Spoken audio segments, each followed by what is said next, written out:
Hey everyone, welcome back again with another video. इस video के अंदर हम ये देखेंगे टीसीपी आईपी मॉडल का काम क्या है, किस तरीके से उसकी स्टार्टिंग हुई थी, किस तरीके से उसको बनाया, क्यों काम करता है, किस लिए काम करता है। आज भी हम उस मॉडल को यूज़ कर रहे हैं। एंड ओएसआई मॉडल को हमने ऑलरेडी समझ लिया था। तो जिन लोगों को ओएसआई मॉडल के बारे में नहीं पता, प्लीज़ प्रीवियस लेक्चर जो है उसको देखो। And without wasting our time, let's get started.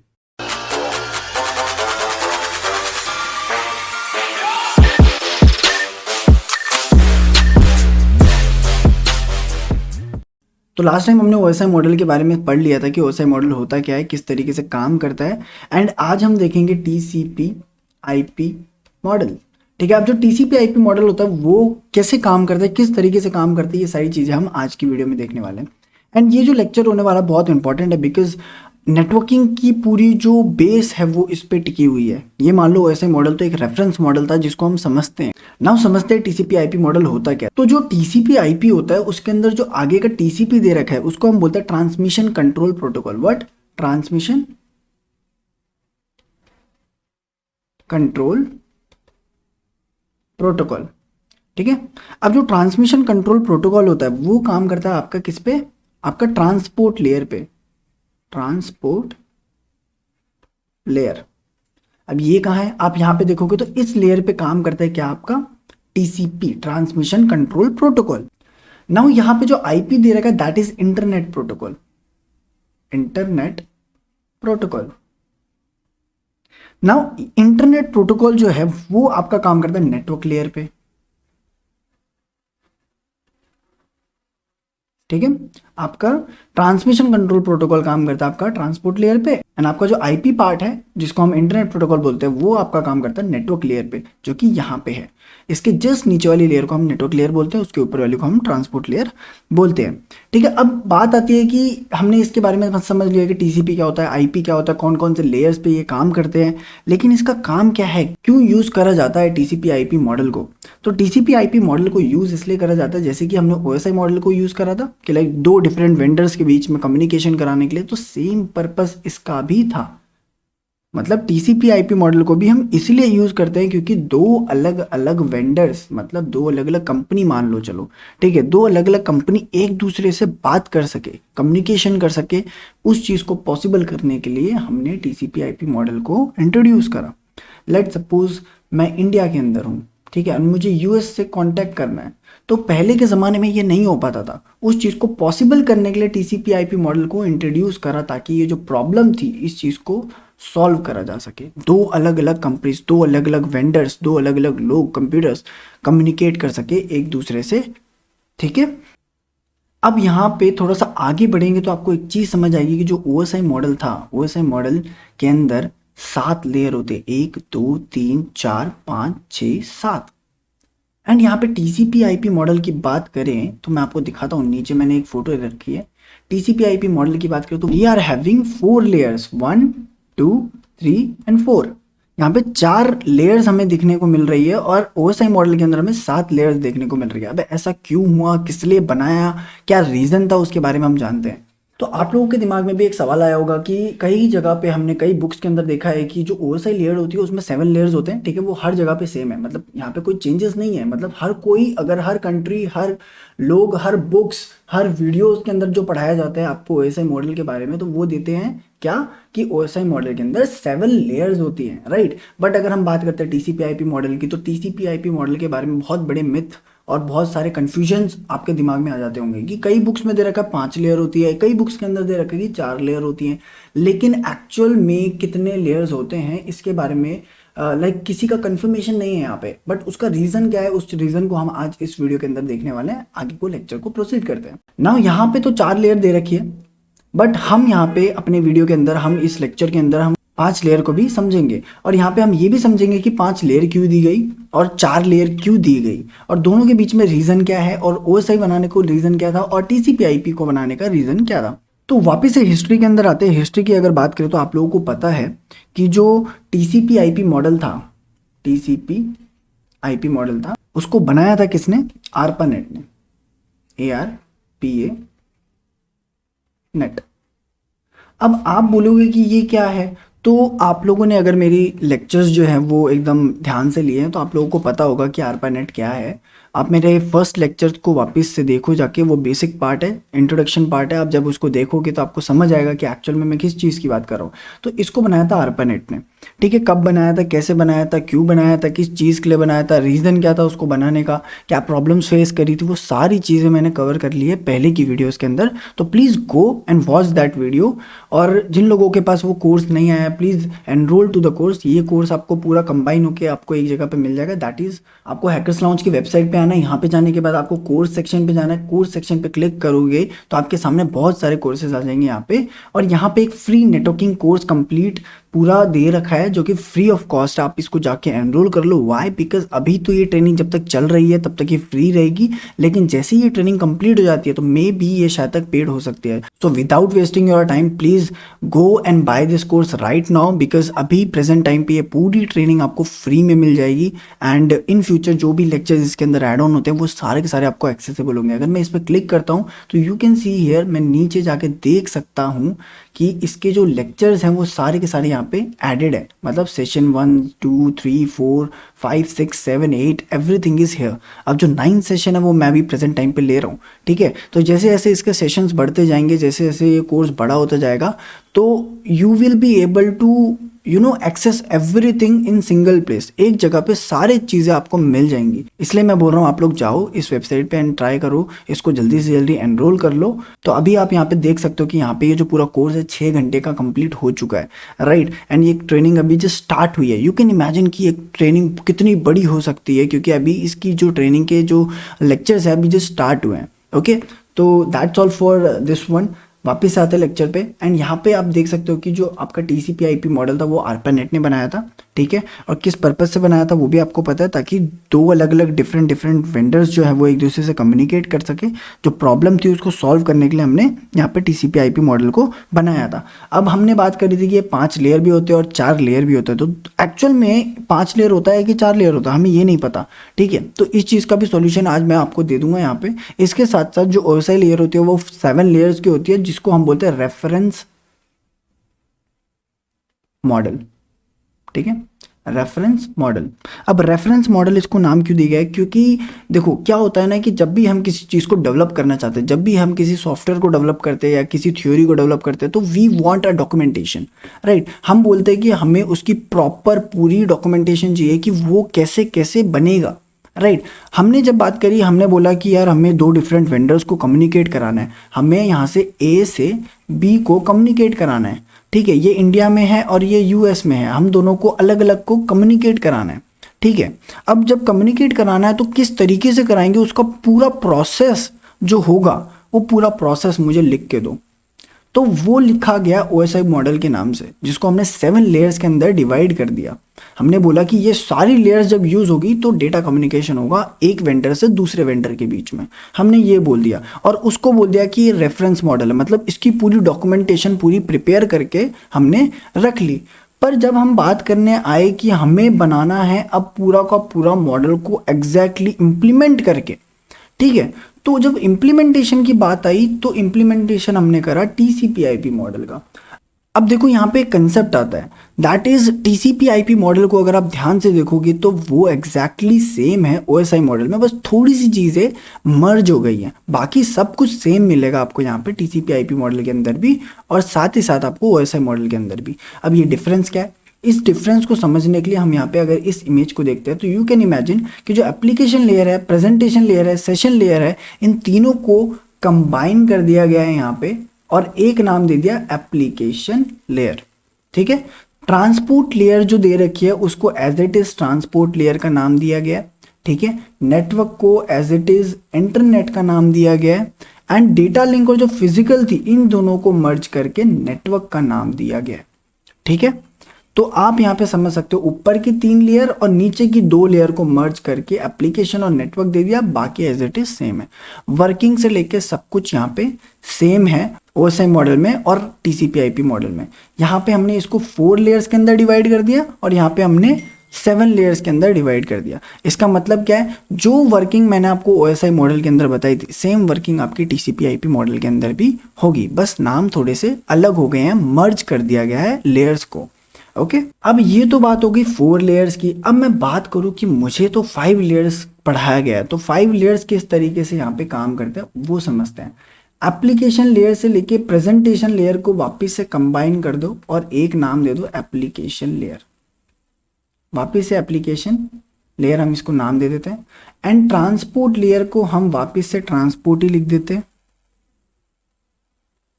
ठीक है। एंड नेटवर्क को हम यहाँ पे लिख देते हैं network layer as it is. Data link को हम लिख देते हैं data link as it is. और फिजिकल को हम लिख देते हैं फिजिकल एज इट इज। तो अब ये बन गई 5 layer, application, transport, network, data और फिजिकल। यानी कि हमने बाकी लेयर्स को एज इट इज डाल दिया और एप्लीकेशन लेयर को हमने मर्ज कर दिया 3 अलग अलग लेयर्स के अंदर। अब इतना सा चेंज हुआ है इसके अंदर, मतलब ऊपर की जो 3 लेयर थी इनको मर्ज कर दिया हमने। अब आप बोलोगे कि 5 लेयर्स में और 4 लेयर्स में क्या डिफरेंस है? तो डिफरेंस भाई कुछ भी नहीं है, दोनों सेम तरीके से काम करती है, दोनों ही वर्किंग मॉडल्स है, दोनों ही काम करेगी। अगर आप बोलो डेटा कम्युनिकेशन हो रहा है तो ये ऑफकोर्स आपका 4 लेयर से भी हो रहा है, आपका 5 लेयर से भी हो रहा है। लेकिन डिफरेंस क्यों? देखो क्या है ना कि जब रेफरेंस मॉडल बनाया गया तो रेफरेंस मॉडल ओएसआई मॉडल था, उसको बोला गया कि सारी डॉक्यूमेंटेशन हमने प्रिपेयर कर ली और वो डॉक्यूमेंटेशन को प्रिपेयर करने के बाद पता लगा कि 7 लेयर्स के अंदर डिवाइड हो रहा है, ठीक है। पर जब इसको इम्प्लीमेंट करने की बात है, जब इसको बनाया जा रहा था, तब आप खुद सोच के देखो इसको किसने बनाया होगा? इसको बनाया होगा साइंटिस्ट ने। और रेफरेंस मॉडल को किसने बनाया था? रिसर्चर्स ने। तो साइंटिस्ट ने जब इन चीज़ों को बनाया तो उन लोगों ने ये नहीं देखा कि इसका रेफरेंस मॉडल क्या कहता है, उन्होंने ये नहीं देखा कि ओएसआई मॉडल के अंदर क्या चीज़ें हैं क्या चीज़ें नहीं है, 7 लेयर्स के लिए ये बनी हुई है कि नहीं।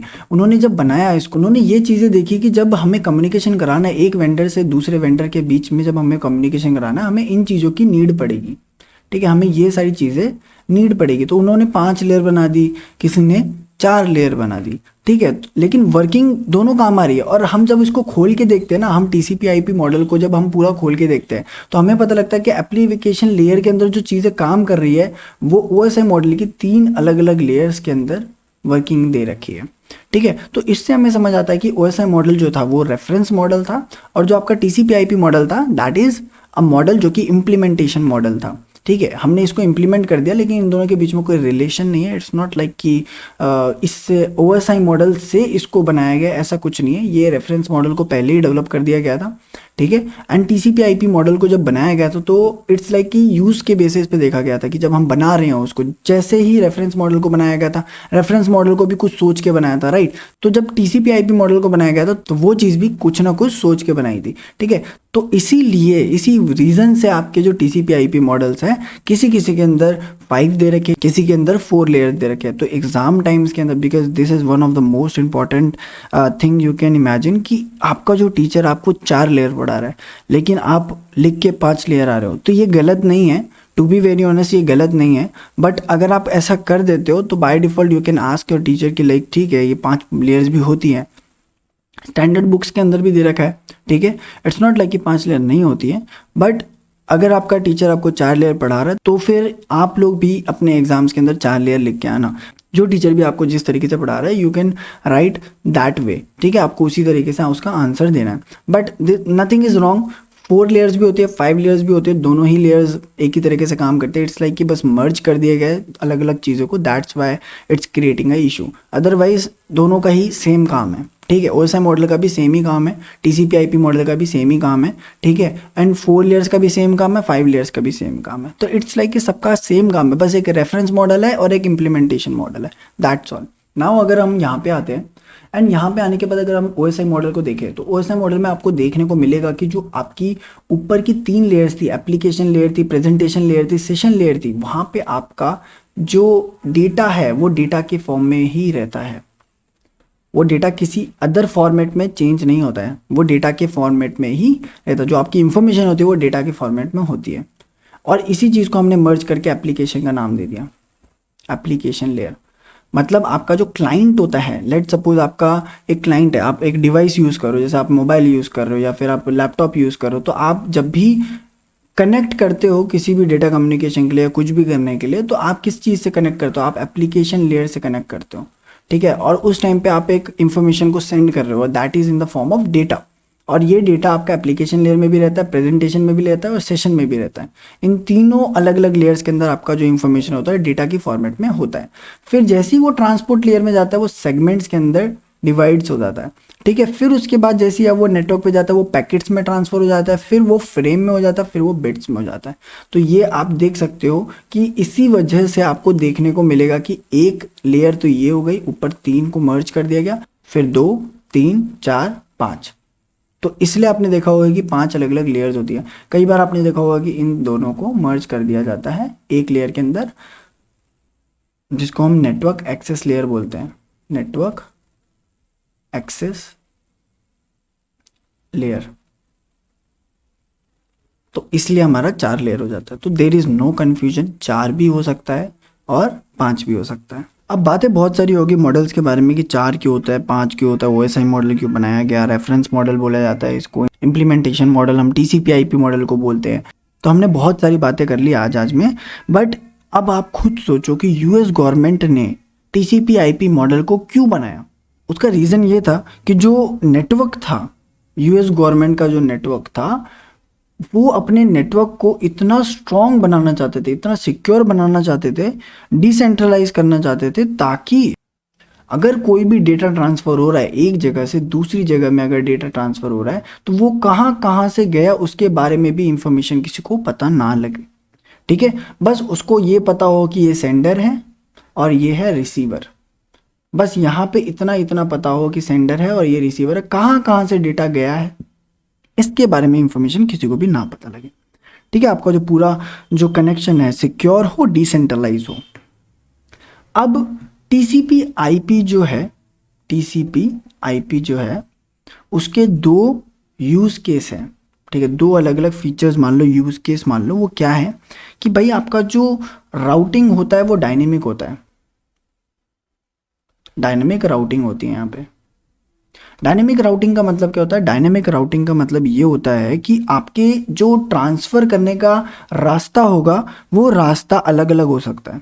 मतलब आप बोलो कि इंडिया से मुझे यूएस के अंदर डेटा को ट्रांसफ़र करना है, तो जब आपको डेटा को ट्रांसफ़र करना है या फिर आपको कुछ सामान भेजना है, ठीक है, एक एग्जांपल लेते हैं कि आपको यहाँ से इंडिया से यूएस में कुछ सामान भेजना है, तो आप इसको कैसे कैसे भेज सकते हो? आप ट्रेन के थ्रू भेज दो, ठीक है, आप इसको लाइक शिप के थ्रू भेज दो, आप इसको फ्लाइट के थ्रू भेज दो, राइट, या फिर आप इसको बाय रोड भेज दो। तो there will be lots of possible ways, आपको बहुत सारे अलग अलग रास्ते मिल जाएंगे उसको ट्रांसफ़र करने के, डेटा को ट्रांसफ़र करने के लिए। तो यहाँ पे डायनेमिक राउटिंग का मतलब ये है कि आप जब डेटा को ट्रांसफ़र कर रहे हो तो उसको अलग अलग रास्ते मिल जाएंगे डेटा को वहाँ तक पहुँचाने के, ट्रांसफ़र करने के, ठीक है। दूसरी चीज़ क्या है? दूसरी चीज़ ये है कि यहाँ पे एंड नोड वेरिफिकेशन होता है। क्या होता है? And node verification.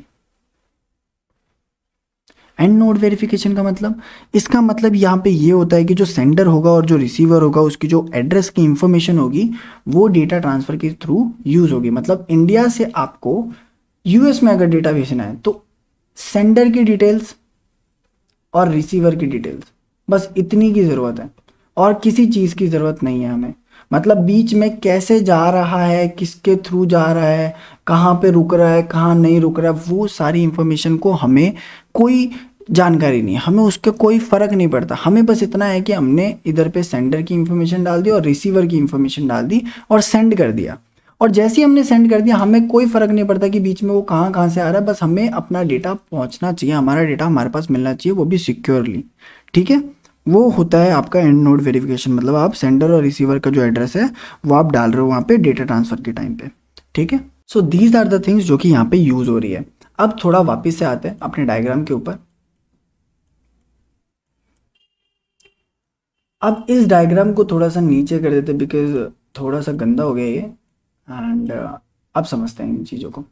अब देखो क्या है ना कि जो आपका क्लाइंट होता है, जो आपका यूज़र होता है, जैसे आप यूज़र हो, आप अपना कंप्यूटर से इंटरनेट यूज़ कर रहे हो या फिर मोबाइल से यूज़ कर रहे हो इंटरनेट, तो आपको हम बोलते हैं क्लाइंट, ठीक है। तो ये जो क्लाइंट होता है, जो क्लाइंट कनेक्ट करता है किसी भी चीज़ से, तो वो कनेक्ट करता है, या फिर आप लेट सपोज google.com को सर्च करो, facebook.com को सर्च करो, तो आप जैसे ही सर्च करते हो वो क्लाइंट सर्च करता है तो वो एप्लीकेशन लेयर पे कनेक्ट होता है। वो सीधा डिवाइस किससे कनेक्ट होता है? एप्लीकेशन लेयर से कनेक्ट होता है। और एप्लीकेशन लेयर के अंदर कुछ प्रोटोकॉल्स यूज़ होते हैं, that is different different protocols. जैसे कि मैं एग्जाम्पल देता हूँ, DNS हो गया, HTTP हो गया, ठीक है, HTTP हो गया आपका, फिर FTP हो गया, SMTP हो गया, और भी अलग अलग प्रोटोकॉल्स होते हैं। अब आपने HTTP देखा होगा, जब भी आप google.com सर्च करते हो, मैं google.com का भी एग्जांपल लिया था, तो जब आप google.com सर्च करते हो तो आप ये जानते हो कि इसके आगे क्या लिखा रहता है, इसके आगे HTTP:// आपको ये देखने को मिलता होगा, दैट इज़ अ प्रोटोकॉल। अब ये जो प्रोटोकॉल है, ये प्रोटोकॉल यहाँ पे एप्लीकेशन लेयर पे यूज़ हो रहा है, जो कि आपको यहाँ पे देखने को मिल रहा है। ठीक है, तो इसी तरीके से अलग अलग प्रोटोकॉल्स है जो कि इस एप्लीकेशन लेयर पे यूज़ होते हैं। इसके अलावा भी बहुत सारे होते हैं, तो वो सारे के सारे क्लाइंट से डायरेक्टली कनेक्ट होते हैं। ठीक है, फिर आता है आपका ट्रांसपोर्ट। अब ट्रांसपोर्ट के अंदर आपका आता है TCP और IP, TCP और UDP। ये दो अलग अलग प्रोटोकॉल्स आपको ट्रांसपोर्ट लेयर पे देखने को मिलते हैं। अब TCP प्रोटोकॉल क्या होता है और UDP प्रोटोकॉल क्या होता है, इसके बारे में हम समझते हैं थोड़ा सा। TCP और UDP के बारे में यहाँ पे छोटा सा डिफरेंस दे रखा है कि जो TCP होता है आपका, TCP प्रोटोकॉल है जो कि ट्रांसमिशन कंट्रोल प्रोटोकॉल बोलते हैं, और UDP को हम बोलते हैं यूजर डेटाग्राम प्रोटोकॉल। अब जो TCP होता है वो होता है आपका कनेक्शन ओरिएंटेड प्रोटोकॉल, और ये कनेक्शन लेस प्रोटोकॉल होता है। अब ये सुनने में बहुत मतलब लॉजिकल सा लग रहा है, टेक्निकल सा वर्ड लग रहा है, लेकिन इसका काम क्या है वो हम समझते हैं। देखो, कनेक्शन ओरिएंटेड प्रोटोकॉल हम इसको इसलिए बोलते हैं क्योंकि ये क्या करता है, ये एक यूज़र से दूसरे यूज़र को जब डेटा ट्रांसफ़र करता है तो वो ये देखता है कि ये जो डेटा है ये सिक्योरली उसके पास पहुंच जाए। ठीक है, और पूरा का पूरा रिसीवर जो है उसको एक्नॉलेजमेंट भेज दे। क्या भेज दे? एक्नॉलेजमेंट भेज दे कि मेरे पास वो जो प्रोडक्ट था वो पहुंच चुका है। लेट सपोज मैंने यहाँ से हाई भेजा, ठीक है, तो ये मेरे को उस चीज़ का रिप्लाई भेजेगा, एक्नॉलेजमेंट भेजेगा कि हाँ भाई मेरे को तेरा हाई जो है वो मिल गया है। ठीक है, मुझे वो रिसीव हो गया है। तो आप लोगों ने देखा होगा कि जब भी आप कोई मैसेज भेजते हो, ठीक है, सामने वाले को, और उसका रिप्लाई आता है, that means you are getting a response, और रिस्पॉन्स की वजह से आपको पता लगता है कि आपके जो सामने वाला पर्सन है उसको आपका मैसेज मिल चुका है। ठीक है, and that is connection oriented protocol. और इसके साथ साथ मैं आपको एक और चीज़ यहाँ पे बता दूंगा कि ये जो TCP प्रोटोकॉल होता है ये रिकनेक्शन वापस करता है। अगर मान के चलो आपने यहाँ से कोई डेटा ट्रांसफ़र करा, आपने कोई फाइल को यहाँ से A से B के पास पहुँचाया, ठीक है, जब भी आप कोई फाइल यहाँ से ट्रांसफ़र करते हो और इसके बीच में से कुछ पैकेट्स गायब हो जाए, पैकेट्स का मतलब आप ऑलरेडी समझते हो, पैकेट्स का मतलब आपका डेटा होता है, ठीक है, चंक्स में डिवाइडेड होता है, और वो जो डेटा वो लेट सपोज गायब हो गया। ठीक है, लेट सपोज हमने यहाँ पे 1 2 3 4 पैकेट भेजे, एक फाइल के 4 अलग अलग चंक्स में डिवाइड कर दिया। ठीक है, अब ये जो सेगमेंट्स हमने बनाए ना, हमने यही सेगमेंट सामने वाले को भेज दिए, इस वाले को भेज दिया, सेकंड वाले पर्सन को भेज दिया, लेकिन इनमें से 3 वाला जो है वो गायब हो गया, ये वाला जो पैकेट है गायब हो गया। तो अगर ऐसा हुआ, ऐसी सिचुएशन आई, तो ये क्या करेगा, रीट्रांसमिट करेगा डेटा को। क्या करेगा? रीट्रांसमिट करेगा डेटा को। ऐसा क्यों करेगा? ये रीट्रांसमिशन इसलिए करेगा क्योंकि ये वेरीफाई करता है कि सामने वाले पर्सन को जो फाइल है वो कंप्लीट फाइल मिले और पूरा का पूरा डेटा उसके पास पहुंचे, और वो जैसे ही उसको पहुंच जाएगा, मिल जाएगा, तो वो उसको रिप्लाई करेगा कि ठीक है भाई मेरे पास तेरा जो प्रोडक्ट था वो पहुंच चुका है। ओके, तो ये कॉन्सेप्ट देखता है, ये TCP देखता है, ये एक तरीके से वेरीफाई करता है कि सामने वाले पर्सन के पास जो फाइल थी वो पहुंच चुकी है कि नहीं पहुंची है। और एक और चीज़ है, TCP क्या करता है, TCP नॉन रियल टाइम पे काम करता है।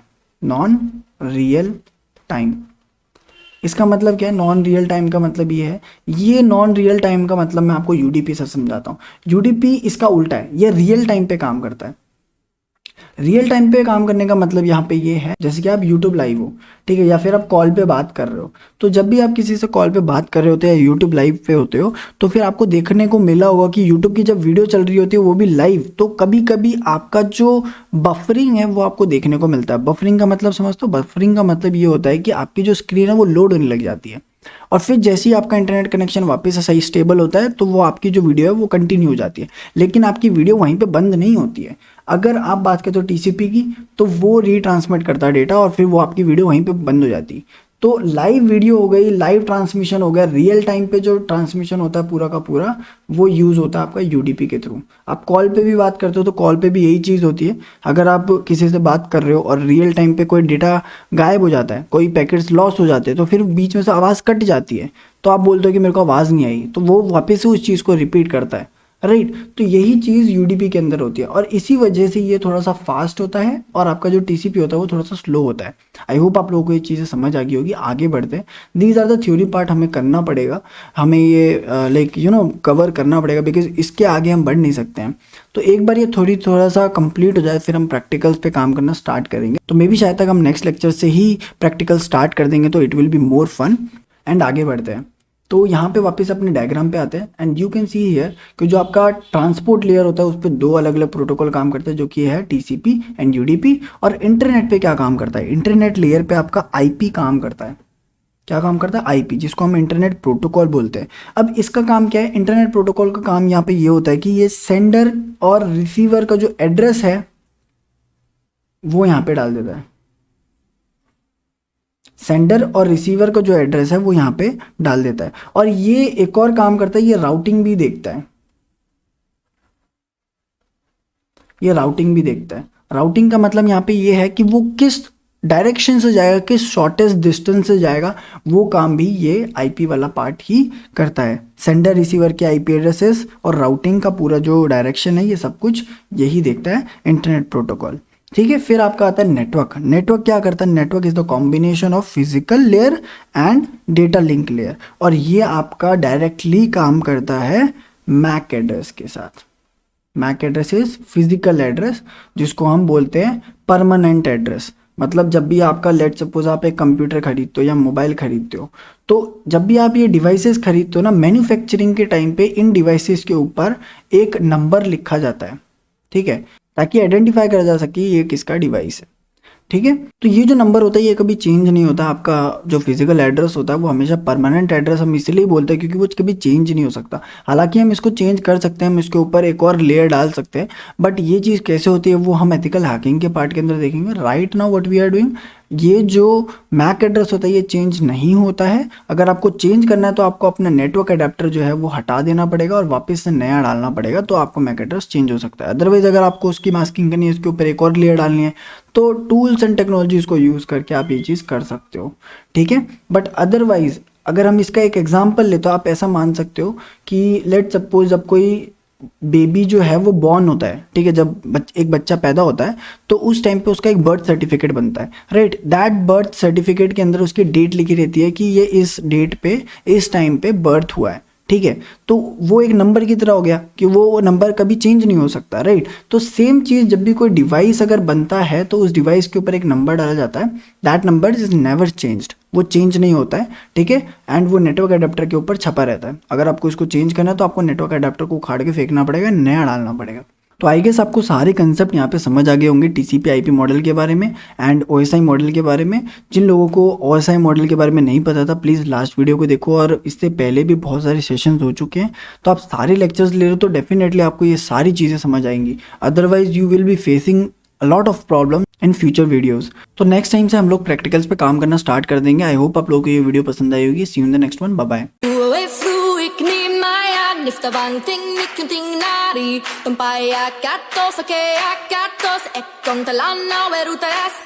Za uo e fluik ni mai ad, basta banting ni kunting na